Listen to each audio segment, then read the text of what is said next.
Hello friends, मेरा यानी मौलिक चौकसी का श्रीजी कंस्ट्रक्शन की ओर से प्रेम भरा नमस्कार।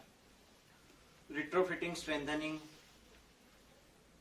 रिपेयरिंग, उसके बारे में जो हमारा vision, mission healthy and leak proof India बनाना है, वो सीरीज में हमने स्ट्रेंथनिंग एफआरपी माने फाइबर रेनफोर्समेंट से कैसे किया जाना चाहिए, वो last time glass fibre wrapping मैंने आपको बताया था।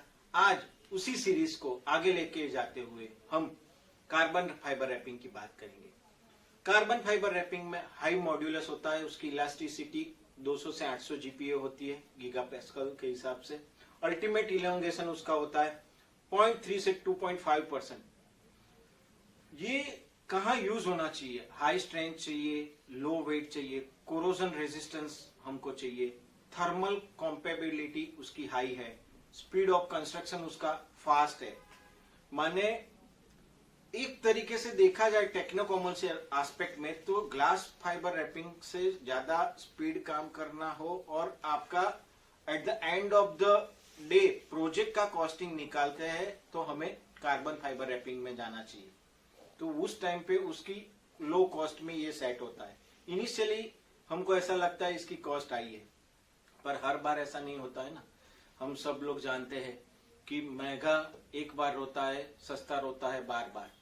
अभी प्रोसेस कैसे की जानी चाहिए? तो सबसे पहले again almost the same process as the glass fibre wrapping. जो भी आपका लूज कंक्रीट है, जैसे भी है, उसको एक बार आप बढ़िया सा तोड़ दो, उसको पैचअप कर दो, ग्राइंडिंग से सही कर दो, माइन्यूटली क्लीनिंग कर दो।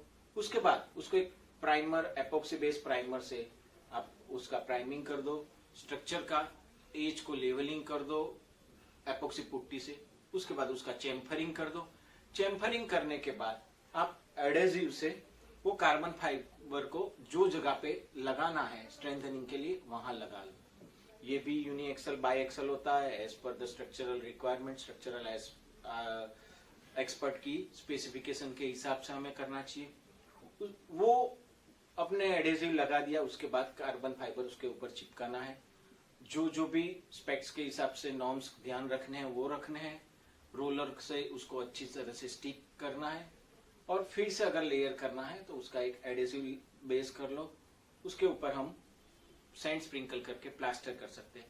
प्लास्टर करने के बाद हमारा जो स्ट्रक्चर है वो इंटेक हो जाता है।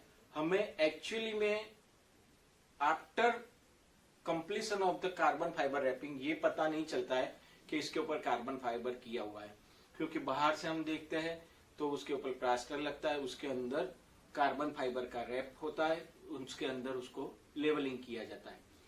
सो जो भी स्ट्रक्चर एलिमेंट है या जो भी कंक्रीट का इनर एलिमेंट माने स्टील जहां से कोरोड होता है और स्ट्रेंथ कम होती है और जिसकी वजह से स्ट्रेंथनिंग उसमें चाहिए, वो एरिया को हम एक कार्बन से लेमिनेट करते हैं, उसके ऊपर हम प्लास्टर करते हैं।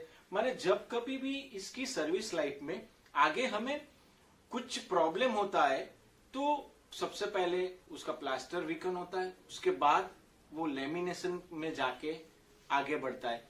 इसीलिए कार्बन फाइबर रैपिंग इतना सस्टेनेबल है कि जिससे उसकी सर्विस लाइफ बहुत लंबी हो जाती है। इसी वजह से भी ये कॉस्ट इफेक्टिव है। सो हमें ये सब चीज एकदम बढ़िया सी परफेक्टली टेक्निकल एस्पेक्ट के साथ, सही एक्सपर्ट लोगों के साथ, अच्छी तरह से स्पेसिफिकेशन से और अच्छी तरह से टू द पॉइंट करनी चाहिए। So once again thanks a lot मेरा ये वीडियो सुनने के लिए। मेरी श्रीजी कंस्ट्रक्शन की चैनल को लाइक करें, शेयर करें, सब्सक्राइब करें। और आप कुछ भी इसमें डिटेल में जानना चाहते हो तो डिस्क्रिप्शन पे आप जो भी चाहे वो चेक कर सकते हो, मुझे भेज सकते हो। सो खुश रहे, मस्त रहे, स्वस्थ रहे, पर अस्त व्यस्त न रहे। जय हिंद।